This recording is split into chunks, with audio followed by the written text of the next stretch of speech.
โอเคမင်္ဂလာပါခင်ဗျာမျိုးချောင်းလမ်းပေါ်တက်လာမဲ့ကားတွေကလက်ရှိအချိန်ဒီမှာဒီဘက်ချက်မှာကားတွေပိတ်နေပါတယ်ဒါဟိုမျိုးချောင်းလမ်းလမ်းဆုံးကနေဆိုတော်တော်ဝေးဝေးကိုပိတ်နေတာဗျဘယ်လောက်ထိကိုပိတ်နေလဲဆိုတော့အတိအကျမသိသေးပါဘူး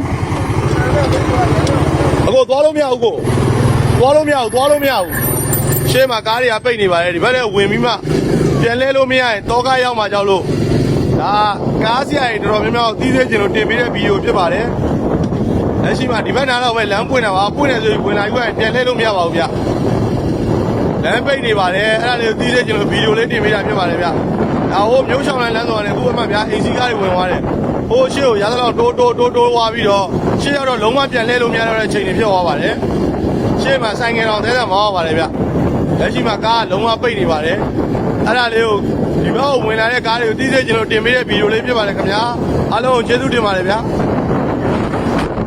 โอเคမင်္ဂလာပါဗျခီးတဲ့တွေကားနောက်ကျလို့စိတ်မဆိုးကြပါနဲ့လက်ရှိအချိန်တွေမှာကျွန်တော်တို့ကနောက်လဲသွားလို့မရ